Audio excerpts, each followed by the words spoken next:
আজকের কার্টুন দুষ্টু বেড়াল এবং ইঁদুর ও তার বাচ্চা। দূরের এক শান্ত গ্রামে পুরনো কাঠের বাড়ির নিচে একটা ছোট গর্তে থাকতো মা ইঁদুর আর তার দুষ্টু কৌতূহলী সন্তান।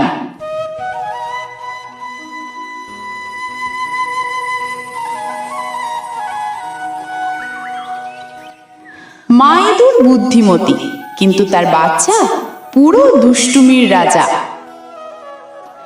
এক সকাল মা ইঁদুর বলল, বাছা, আজ আমরা খাবার আনবো, কিন্তু সাবধান, এখানে এক ধূর্ত বেড়াল আছে। দেখতে শান্ত কিন্তু খুবই কৌশলী। ছোট ইঁদুর হেসে বলল, বেড়াল, আমি দেখেছি, ও তো সুন্দর, বড় বড় চকচকে চোখ আর নরম গোঁফ, আমার তো ভয় লাগে না। মা ইঁদুর গম্ভীর হয়ে বলল, যত মিষ্টি দেখাবে তত বেশি সাবধান থাকতে হবে। হাসির আড়ালে দাঁত লুকিয়ে থাকতে পারে। মনে রেখো, সব মিষ্টি কথা সত্যি নয়। তারা বেরিয়ে পড়ল। রোদ পড়েছে উঠোনে, প্রজাপতি উড়ছে, শিশির ঝিকমিক করছে বাতায়।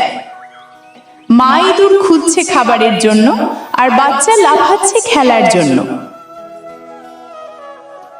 কিছু সময় পর মা ইঁদুর বলল, দেখো, শস্য দানা পেয়েছি, এবার বাড়ি চলো।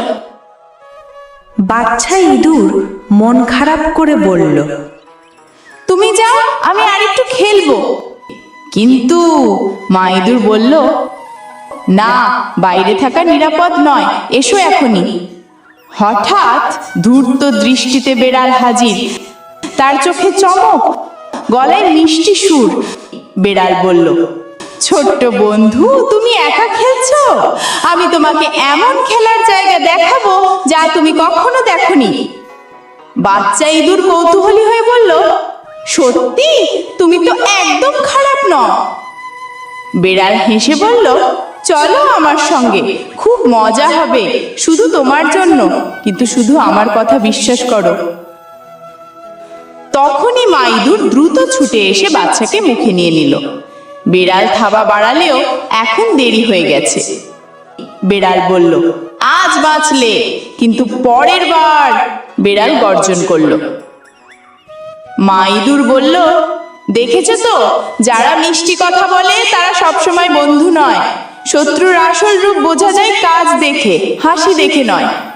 বাচ্চা ইঁদুর লজ্জিতভাবে বলল, আমি বুঝেছি মা, আর কখনো তোমার কথা অমান্য করব না। এবার থেকে আমি সতর্ক থাকব। এভাবেই বাচ্চা ইঁদুর শিখল, সব বিপদ ভয়ঙ্কর চেহারা নিয়ে আসে না, কখনো আসে মিষ্টি হাসি, কোমল শব্দ আর প্রলুব্ধ করার আড়ালে। সতর্ক থাকা আর মায়ের কথা শোনা বড় হওয়ার প্রথম ধাপ। অসংখ্য ধন্যবাদ আমার এই ভিডিওটি দেখার জন্য। ভিডিওটি ভালো লাগলে চ্যানেলটি সাবস্ক্রাইব করে পাশে থাকুন।